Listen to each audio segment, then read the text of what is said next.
Hello and happy May to you. I wanted to begin this conversation today with something that many of us are not talking about, but a lot of us are feeling.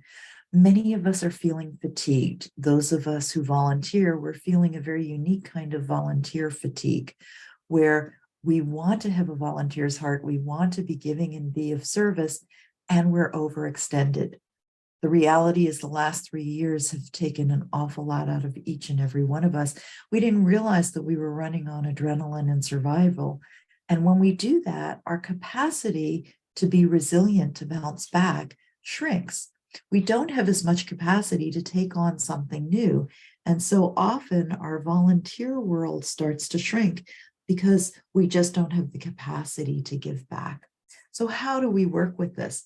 Well, being the president of Waterton-Glacier International Peace Park Association makes me look at the Rotarians that began the Peace Park in 1931.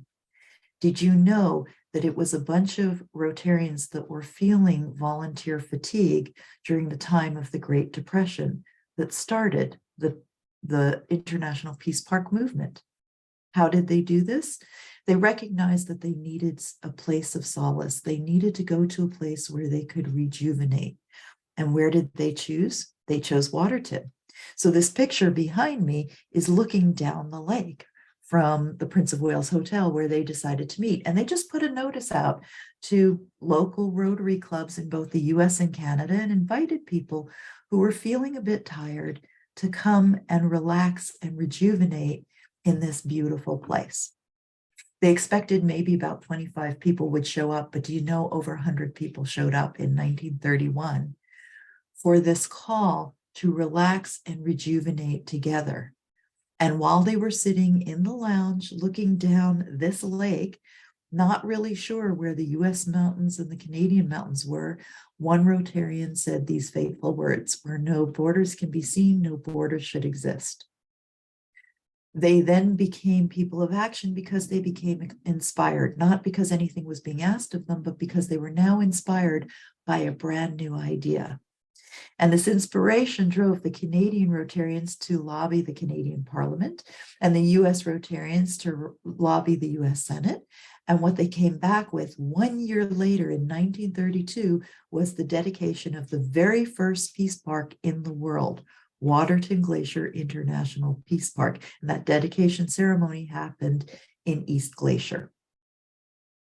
You see, from the fatigue, when we honor the fatigue, when we listen to our inner promptings and we know what is truly for us to do, and we start to have conversations, inspiration happens.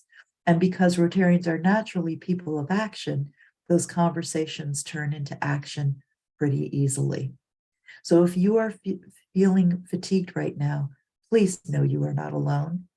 Please reach out to a friend. Please reach out to another Rotarian. And if you're part of an organization like the association, reach out to other members in the association, because I know our directors are feeling fatigued as well.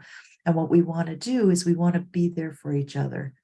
Part of peace building is making sure that we are compassionate with one another, that we give each other the space and the grace that we need to find where our strength is again. So when we're fatigued, we need to have those conversations. It's not about shying away from them. It's about remembering, as Barry Razin, former Rotary International president, said to me all those years ago, peace begins one conversation at a time.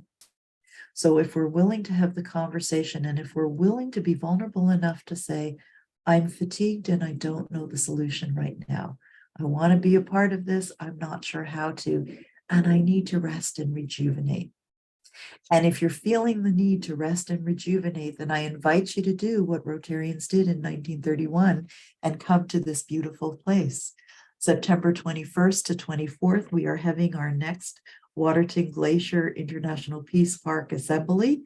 It is happening in Waterton. We are going to be in this beautiful place, and I encourage you to visit us at our website and join us there.